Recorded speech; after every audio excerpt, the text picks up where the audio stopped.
Well, welcome everyone. Welcome to another Baha'i Chat.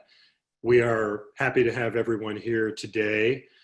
Baha'i Chat is a conversation series dedicated to our interconnectedness. It's an uplifting moment when we can turn our thoughts to spiritual ideas. Each weekly session is rooted in the Baha'i writings and the fundamental teachings of the oneness of God, religion, and mankind, led by individuals who are putting these principles into action. The Baha'i Faith is the youngest of the independent world religions, having been born in Iran in 1844. Its prophet founder, Baha'u'llah, a title meaning the glory of God, spent 40 years in prison and endured 4 successive exiles. The most fundamental teachings of the Baha'i Faith, again, are the oneness of God, the oneness of the major world religions, and the oneness of mankind. Baha'is believe that this is the long anticipated day of God, prophesied by each of God's messengers when the kingdom of God would finally be established. Throughout his 40-year-long ministry, Baha'u'llah revealed thousands of extraordinary tablets and prayers comprising over 100 volumes of writings that have been translated into some 800 languages. As vast as the teachings of Baha'u'llah are, perhaps the essence of his message can be described in this very short phrase. So powerful is the light of unity that it can illuminate the whole earth. And yet we continue to struggle. Religious struggle has certainly taken its toll, with millions of lives lost in the name of God. But those days are numbered. Mankind is destined to come to the realization of the truth of Baha'u'llah's teaching of the oneness of religion.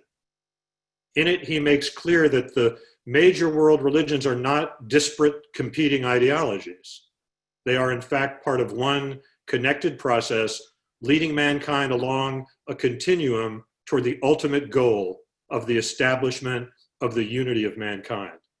About the oneness of God's prophets, Baha'u'llah writes this: "Know thou assuredly that the essence of all of the prophets of God is one and the same. Their unity is absolute. God, the Creator, saith, there is no distinction whatsoever among the bearers of my message. They all have but one purpose. Their secret is the same secret: to prefer one in honor to another, to exalt certain ones above the rest, is in no wise to be permitted." Well, today's topic is Islam and civilization, and we are absolutely delighted to have with us today Todd Lawson. Todd was the first research director for the Association of Baha'i Studies. He's been a Baha'i since 1968. He is Professor Emeritus of Islamic Thought at the University of Toronto, where he's been on faculty since 1988. Todd has published several academic books about the Báb, the prophet herald of the Baha'i dispensation. And he's also written extensively on the Islamic faith. His books and articles include the Qur'án, Epic and Apocalypse, the Crucifixion and the Qur'án, and Reason and Inspiration in Islam, among countless others. The Baha'i Faith and Islam is at the center of his research, especially the spiritual teachings of the Islamic revelation and its role in the evolution of culture and civilization. Todd, welcome to the chat. Thank you very much, David. Lovely introduction. Very nice to be here with everyone. This is how you can be both be with and not with people at the same time. It's very interesting. So the topic today could easily have been, the title of the talk could easily have been Humanity's Debt to Islam, or What the World Owes Islam. We didn't think of that until the last minute, of course. So we have today Islam and civilization. The role of civilization in the Islamic religion is very important. It stems from the basic idea that the community of human beings in a community represents what might be called in another religious tradition a sacramental value. That is to say, to the degree that a community lives together in peace and harmony and prosperity, represents a sacramental conduit for the presence of God to be made more palpable than it would otherwise. So this is a very important teaching in the Qur'an. Islam came about during a very particularly important time in the history of the Middle East, what we call the Middle East. People who live there and born there don't call it the Middle East, they call it center of the world. But this is what we have learned to call it over time. Before the rise of Islam in the 7th century of the Common Era, the region in which Islam was born was divided into two perpetually warring groups: the Sasanian on the eastern side and the Byzantines on the western side. The regions between those two prosperous, highly evolved, and very sophisticated civilizations was constantly fought over by either those actors themselves or by the people that they had brought into their employ to represent their interests. The wars went on for generations and generations, and communities, religious communities, the Jews, the Christians, were divided because of the impossibility of communication between these two warring factions. There were a number of religions at the time and place, and it was expected that everyone be a member of a religion, to have a religious identity, and only one. There was no possibility of being a Christian, but really seeing a lot of value in Judaism or Zoroastrianism, the way we can today in the so-called postmodern world. One's religious alignment reflected one's, what we would call today, political alignment or national alignment. When Islam came, the barrier that had been dividing these two large masses of humanity and their various cultural achievements for the previous several centuries, one might say, came down for the first time and allowed this remarkable exchange between East and West. It wasn't always rosy and harmonious. There continued to be battles and disagreements, both between religious groups and within religious groups. But a great thing had happened. Muhammad's message had freed this region from this great division in which each large civilization referred to the other as the evil empire, for example, and where religious allegiance became a political badge. With the rise of Islam and the teachings of the Qur'an, this all changed quite dramatically. Muhammad was born in the year 570. I mean, we don't know precisely, but this is the date that we use. And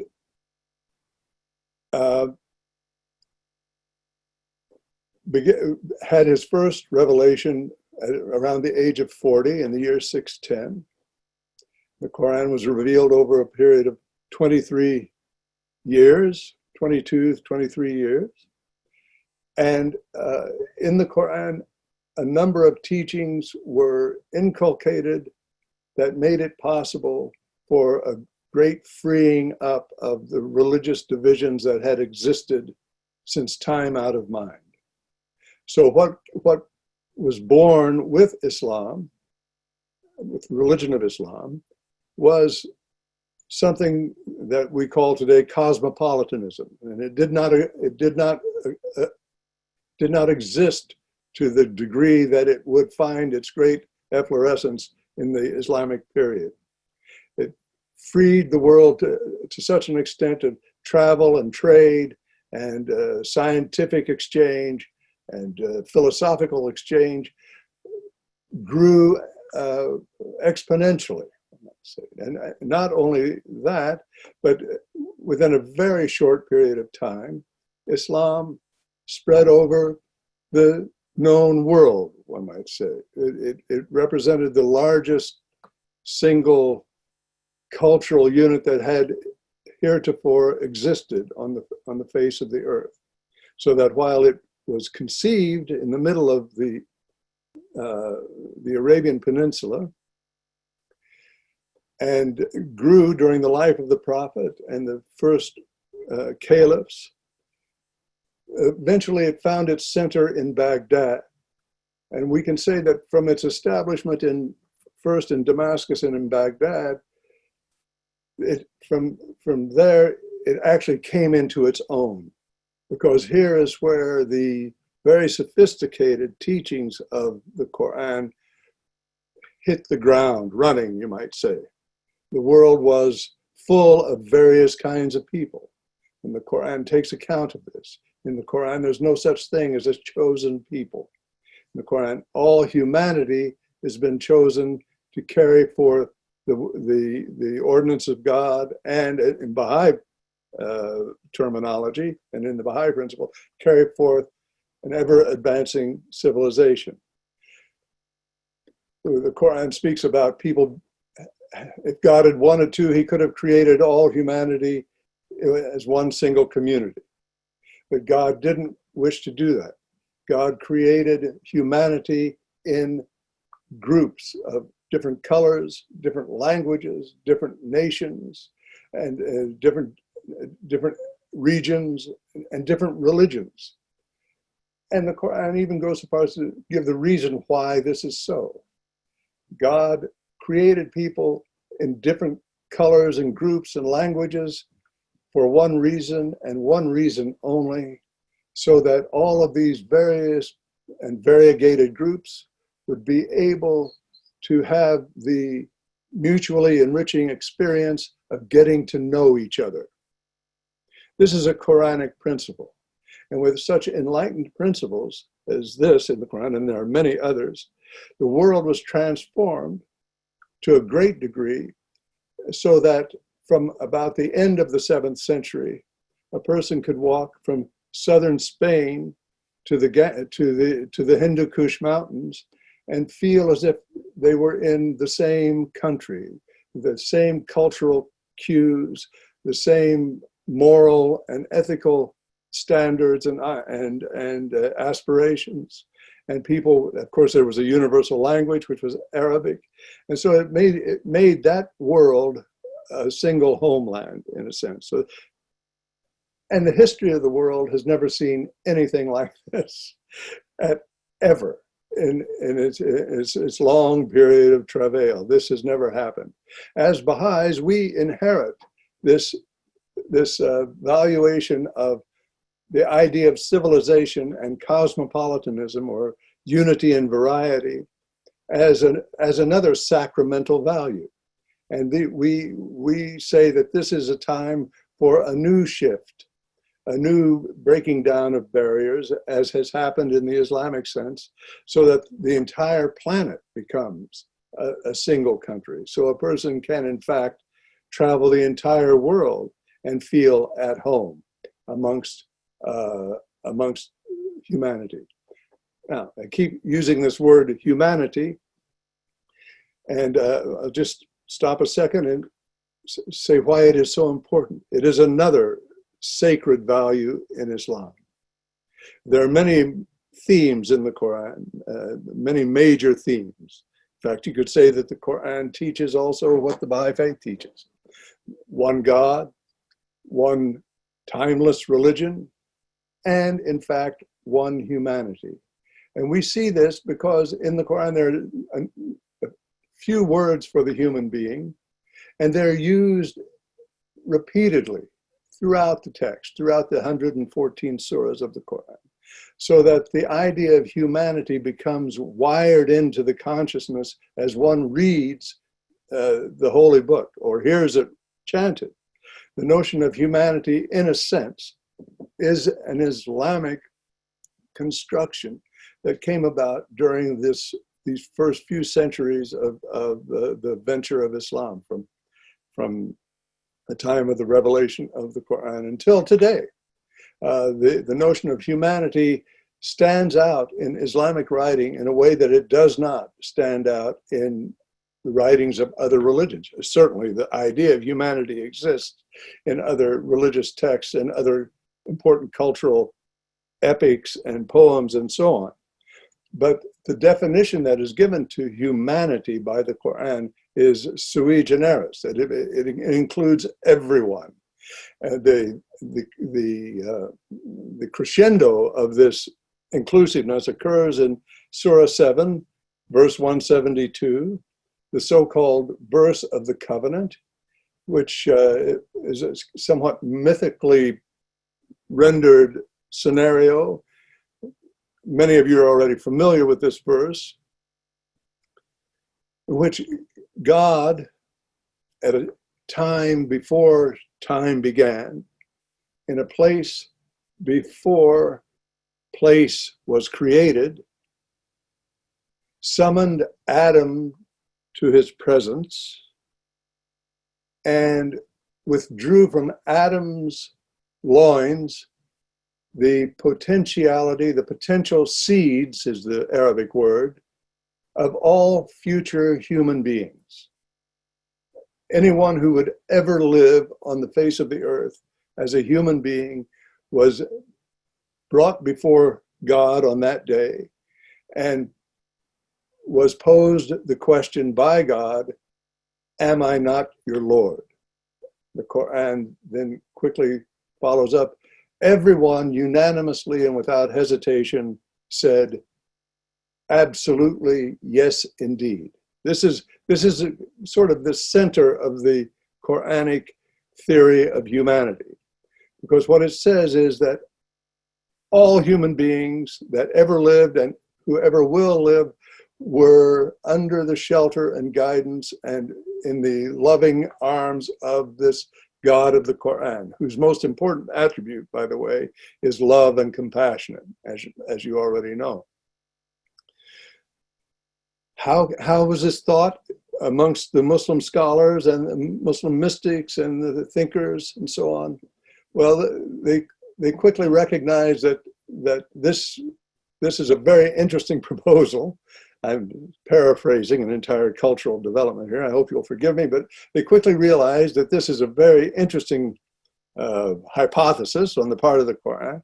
And they saw that in the Qur'an, there's already numerous prophets and messengers mentioned, that many of them were familiar by virtue of the region in which Islam grew up, the prophets from the Abrahamic tradition and so forth. And then there are some prophets from the Arab tradition that were unknown before. But the scholars collecting hadith and statements from Muhammad and the other early community, the companions of the prophet, realized that in fact, since the Qur'an insists that every community has had a prophet of God, and that all communities are human communities, and that history has gone on for a very long time, they computed that the total number, even though there are only 25 mentioned in the Quran, the total number of prophets that have come to humanity to teach them the law of God is no less than 124,000. And by the way, no one says that they all had to be men either. So this is a very interesting gesture of this inclusiveness and cosmopolitanism that Islam has brought to the world, this idea of a single humanity as a single essence or reality that is under the guidance of a single God.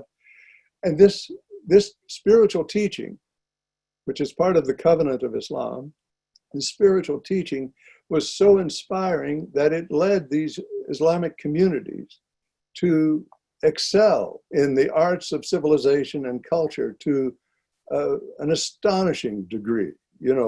while the Muslims of Baghdad and the Iranian plateau and North Africa were charting the circulatory system and making maps of the stars in the heaven, Charlemagne was getting a charge out of scratching his name on a piece of bark. Because of the obviously more advanced character of its teachings, Islam constitutes a fuller revelation of God's purpose for mankind.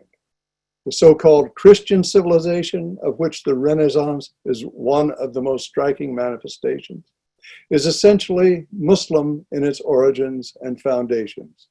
It is wholly unfair to attribute the efflorescence of European culture during the Renaissance period to the influence of Christianity. It was mainly the product of the forces released by the Mohammedan dispensation. So this is one of the reasons why it was so important for the Guardian, Shoghi Effendi, to insist that the Baha'is, in order to know the Baha'i faith more deeply and more accurately, one of the steps to do this was to study, in fact, Islam itself. In 1938, the Guardian wrote a letter to the North American Baha'is, which is now published in book form as The Advent of Divine Justice, dated Christmas Day, 1938, in which, in the context of a paragraph in which he's giving the community in North America some suggestions on about how to go about effective teaching, he says that the Baha'is must strive to obtain a sound knowledge of the history and tenets of Islam, the source and background of their faith, and approach reverently and with a mind purged from preconceived ideas the study of the Qur'án. As we know, the Baha'i faith puts much store in the, shall we say, the spiritual value of civilization, the harmony of spirit and what we call material forces to bring about a more prosperous way of life for humanity. The word prosperous can be a little misleading. Etymologically, prosperity simply means wishes or hopes that become reality. They can be wishes or hopes for money or wishes or hopes for something else. But prosperity means that one is not desperate and one is not frustrated at every turn in one's life. One's dreams and wishes do come true.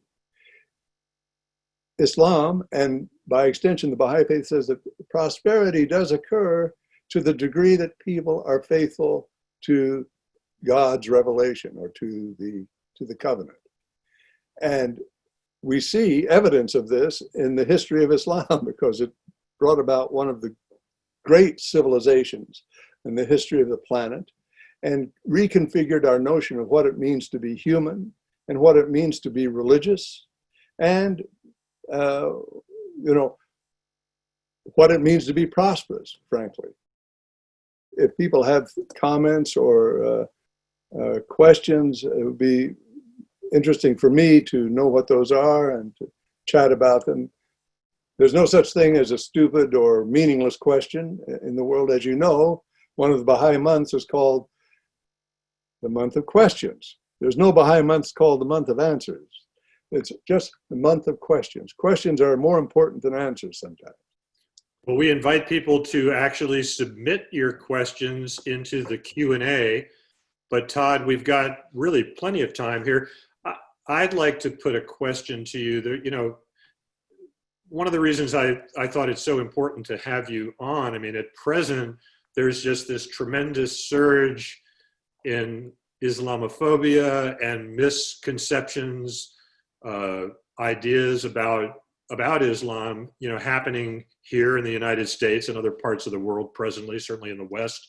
So what are some of your thoughts as to how we can best arm ourselves? What are some of the tools where we can address the kinds of, comments that people are making, just outrageous comments? Yes, it's terrible. It's not getting better, as you say. And, Muslims represent practically a fourth of the global population, nearly 2 billion people in the world. Islam continues to be a very beautiful, productive, generative religion that asks from its practitioners the most demanding ways of behavior and belief, and produces wonderful family life and bonds between people all over the world. It is a shame that there are people who call themselves Muslim who pervert the true nature of Islam and its greatness. This is true, but it's also the case that we in North America have fallen down on the job. One of the reasons that I became interested in Islam, frankly, because I'm a North American like everybody else, right?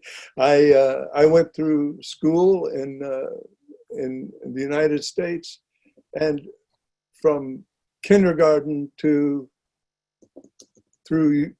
university, I did not hear the word Islam or Muhammad or Muslim mentioned one time.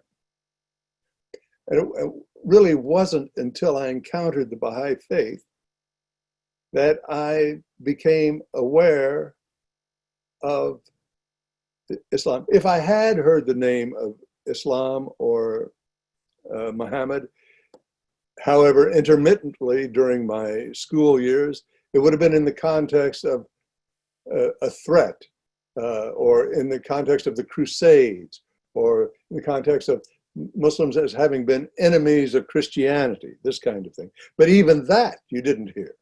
You didn't know about it. You didn't hear about it. So when I encountered the Baha'i Faith and read the writings of Baha'u'llah and Abdul Baha, and then later the Báb, but first with Baha'u'llah, I was extremely interested and inspired and excited by these beautiful things that Baha'u'llah was saying about the Prophet Muhammad. Blessing and peace be upon Muhammad, through whose advent Mecca is wreathed in smiles, and the sweet savors of whose raiment have shed fragrance upon all mankind. He who came to protect men from that which would harm them in the world below. Exalted, immensely exalted is his station above the glorification of all beings, and sanctified from the praise of the entire creation. Through his advent, the tabernacle of stability and order was raised throughout the world, and the ensign of knowledge hoisted among the nations. May blessings rest also upon his kindred and his companions, through whom the standard of the unity of God and of his singleness was uplifted, and the banners of celestial triumph were unfurled. Through them, the religion of God was firmly established among his creatures, and his name magnified amidst his servants. Imagine me, whatever it was, 19 or 20 years old, encountering this kind of very positive, it's almost a religious experience to read such words, in contrast with one's, however vague, presupposition. So this really set up a kind of very productive cognitive dissonance in my mind and soul. And then I began to study it seriously. I went to school to learn more about Islam, and then came across the Islamophobia that David just asked about in a more academic context. And it's a tragedy. Islamophobia is a crime against humanity. There is no other way to characterize it.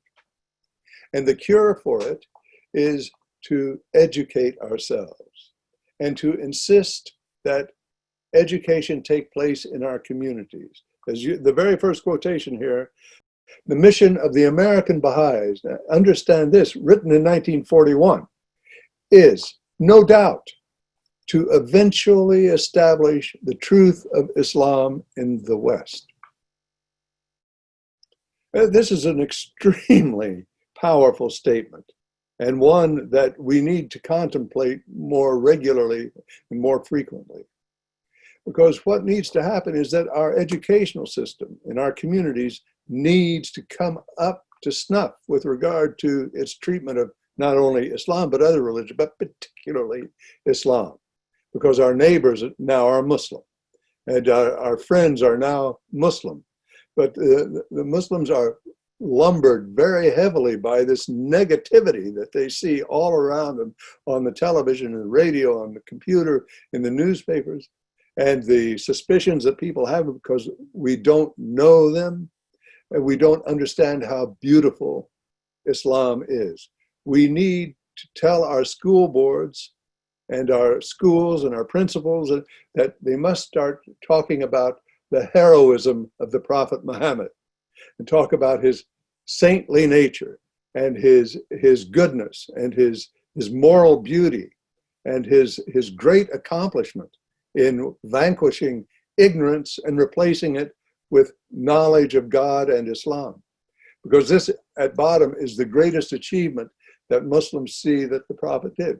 He obliterated savagery and ignorance and barbarism in his region by reinstituting monotheism, by vanquishing polytheism, and by attracting to his cause thousands of the inhabitants of the Arabian Peninsula who previously would pride themselves on not obeying anybody. We see them, after they become Muslims, coming to the Prophet's house where the mosque was and happily bending down to their foreheads to the ground 5 times a day in praise of the one God of the Prophet Muhammad, because of his teaching and because of the beauty of the Qur'an. You see, the beauty of the Qur'an is something that is unbelievable, especially in the Arabic original when it's chanted and when it's felt. The Prophet says, you know, that the Qur'an, when it's chanted, causes the Holy Spirit, the Sakina, what in Hebrew is Shekinah, causes the Sakina to descend. Precisely, this Holy Spirit descends when the revelation is recited. This is something that is known and experienced. And the Qur'an is especially beautiful. It's beautiful not only musically, but beautiful morally and philosophically, according to those passages that I mentioned earlier about the cosmopolitanism of and humanity as a single reality and so on. So the idea of prejudice, racial prejudice, is not something that the Qur'an had to contend with. I mean, human beings are very adept at creating racial prejudice on their own, whether they're Muslim or Christian or whoever they happen to be. So there is, of course, prejudice all over the world. Baha'i Faith has the purpose and the mission of, in addition to establishing the truth of Islam, to show the falseness of any sort of prejudicial behavior or thought. We have a lot of questions that are streaming in here. I didn't mean to interrupt your thought. No, it's okay. But before we do, I'm not sure how many people are aware, and I just sent a note to Josefina to ask her to put in the chat box the link that folks can copy to get, I hope it's all right, to get to the class you're presently giving. I think it's on Friday nights about Islam for folks who might want to go a little bit deeper in accord with the Guardian's directive and guidance. Yeah. So that has just been posted. You can copy that and paste it wherever you will. And tell us a little bit about that class. I know you've had a couple of sessions. What's the time and day and how many sessions are left? Right. Thank you, David. This course is dedicated to, you know, that the very first book of the Baha'i Revelation was the Báb's commentary on the Sura of Joseph. And we all know this as Baha'is because it's part of a beautiful story that's told from the Dawnbreakers. And Mullah Hussein met the Báb and went to his home. And in the process of that evening, on the 22nd of May, in 1844, the Báb began to write this commentary on the Qur'an Surah of Joseph. We all know this forwards and backwards.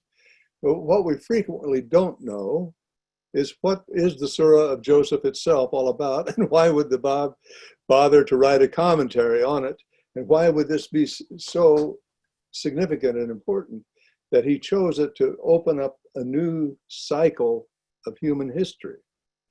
So these classes that we're having now are about Joseph, all about the story of Joseph in the Quran, a little bit about the story of Joseph in the Hebrew Bible, and the way in which Joseph appears in the Baha'i writings. And so we've had 2 sessions and there are 3 more, and everyone is welcome. So here's a question. There seem to be many translations of the Quran these days. Do you know of any which you feel are as free as possible of slants of various sorts? Read them all.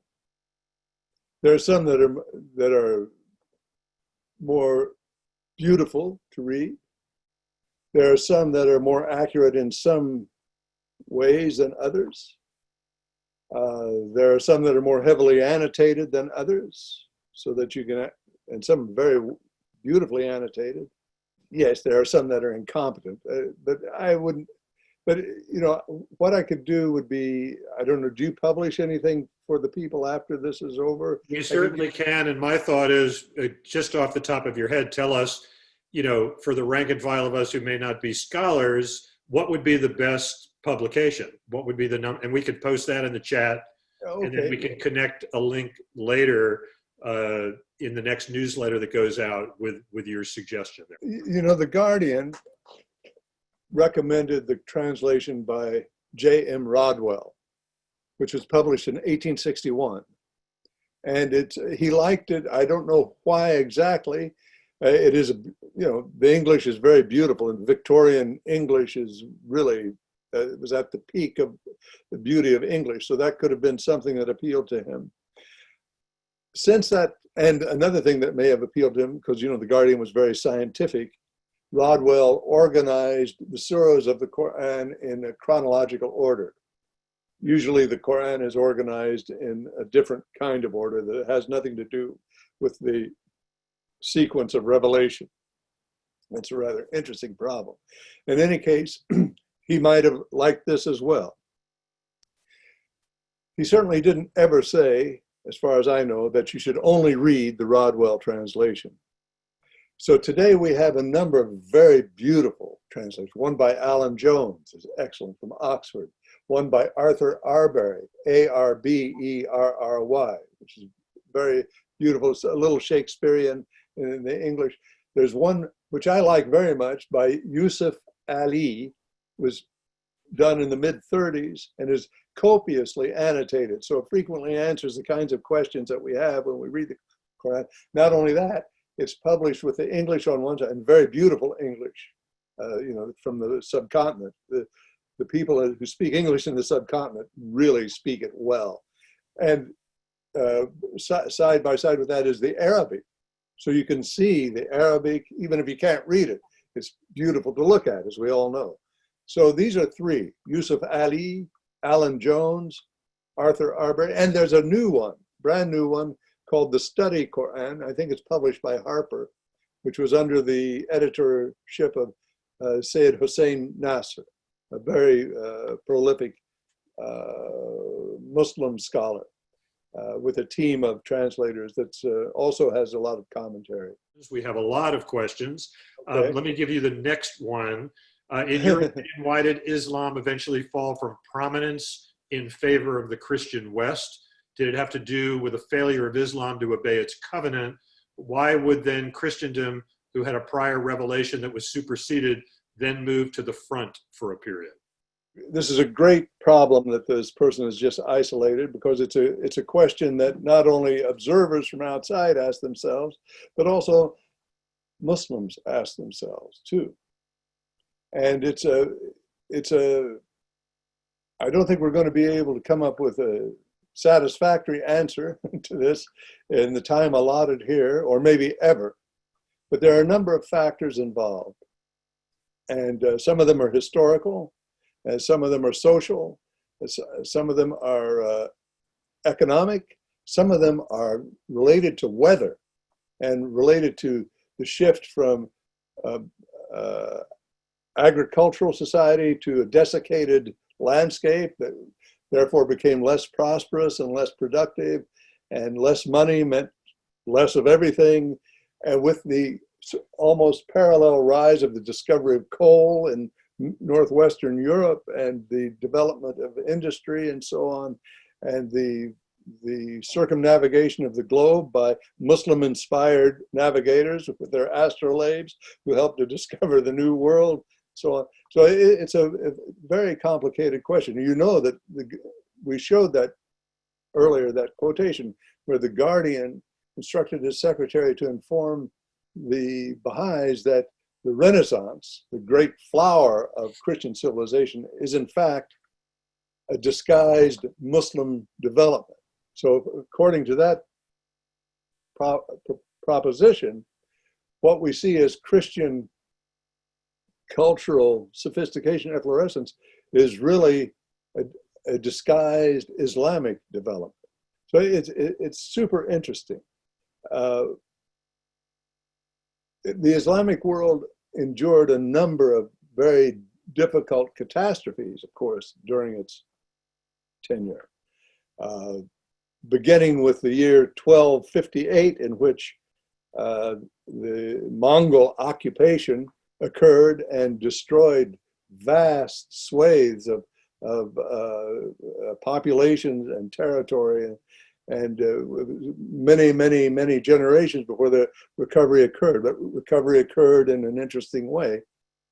There were the Crusades, in which the European armies were sent to the Eastern Mediterranean to take over again, and which drained resources from the Islamic world. There were inter-Muslim strifes and wars and competitions, which helped to weaken the Islamic fiber to a certain extent. As the questioner mentioned, yes, from the Baha'i point of view, this is intimately connected with the idea of breaking the covenant. But again, you know, is it possible to say that the covenant was also not broken in the case of the history of Christianity or in the case of Judaism, right? So the question is complex, and I'm sure nobody likes what I've just said because it's usual professorial blah, blah, blah to try and get out of something they don't know the answer to. But the point I hope that you will take seriously is that it is super complicated and very interesting, and I think it's something that you know, Baha'is themselves could concentrate on and study, because we all need help in understanding how the world is unfurled. We don't have all the answers, even any of the answers, and the conclusion is the place where you get tired of thinking. So we have to keep working at it and come together over this. But there's a lot of literature about this, and people who are interested in the topic who would be able to find works. But I think the main question is that the wealth, the ways of producing wealth changed. The Middle East was basically a mercantile, traveling merchants, and when the Middle East was circumvented by seafaring navigation for the purposes of trade, this dealt a very serious blow to the prosperity of the central Islamic lands, certainly. So Todd, we have another question here asking you to comment and explain the circumstances of the quote, "kill the infidel" statement in the Qur'an. This, of course, occurs in Sura 9 and is in fact, if we think about it, no different than any other call to violence in any of the other Abrahamic traditions, including Christianity, which seem to have produced Nazism as a matter of interest, or the Hebrew Bible, which is also full of killing one and three and sowing the land with salt and so forth. For some reason, we become particularly interested in the Islamic instance of call to violence.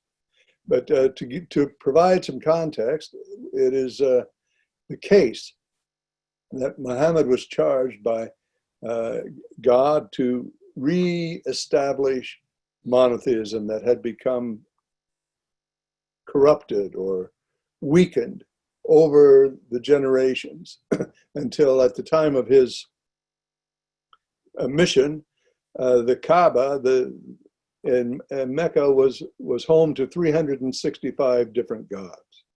And his task was to purge the Kaaba of all of these gods. And the more difficult task was to purge the allegiance to these gods from the breasts of the people who lived there. So this was a huge, huge task. And the society was extremely brutal and savage and hard and unforgiving.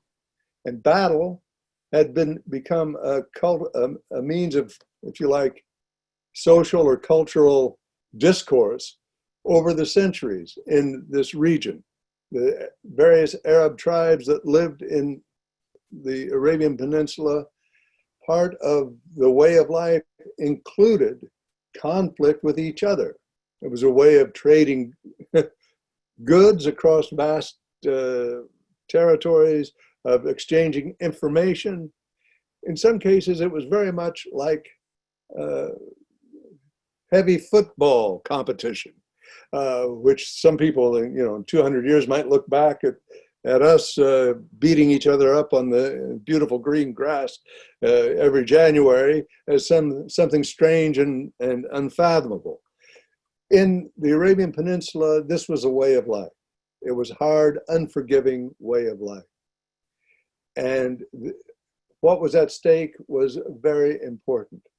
So that when the Qur'an speaks about finding the infidel and killing him, it's talking about the high stakes that are there for the reestablishment of monotheism. But at the same time, there is so much else in the other 6,300 verses of the Qur'an that talk about peacemaking and forgiveness and helping each other, and whether you're a Jew or a Christian or whatever you are.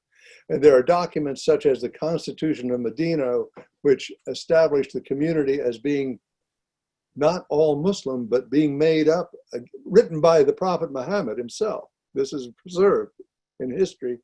The Constitution of Medina establishes the rules and regulations for a godly community composed of Jews and Christians and unaligned tribal configurations that must learn to live in harmony and to pay taxes and to live in peace and so on. So there's a lot that should be. It's very hazardous to take something out of context. We have, in this particular instance, we have, of course, numerous hadith which speak about the Prophet, because the Prophet, of course, led the Muslims in battle frequently because they were attacked by their enemies, who were the so-called infidels. And they were brutally treated and cut off from supplies and so on. And there are many hadith which the Prophet catches somebody about to kill one of the enemy.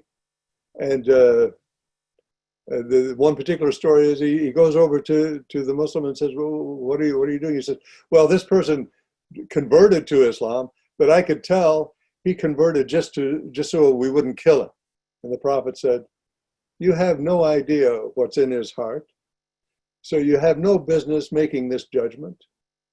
The sincerity of his belief is between him and God.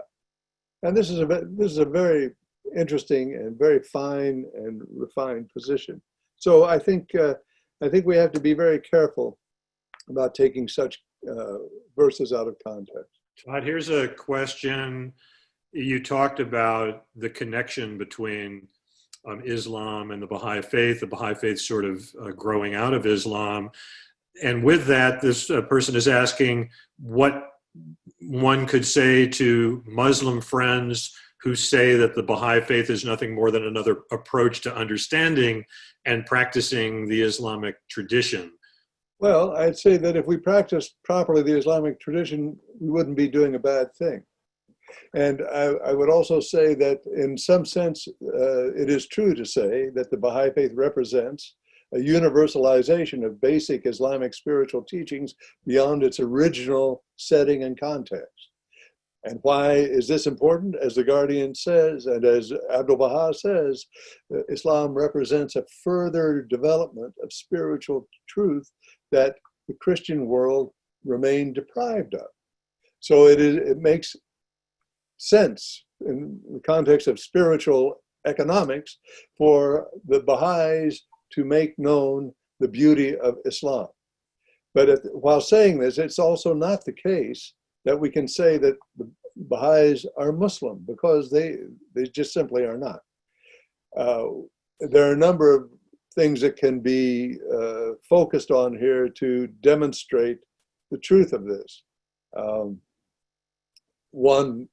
just mention one, and we can go on to other questions.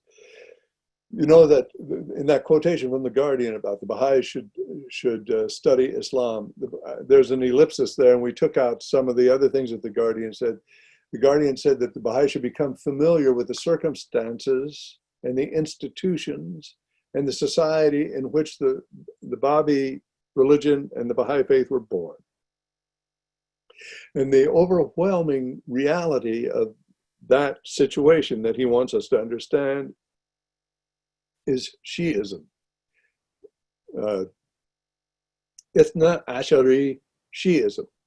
Shi'ism that believes in 12 imams.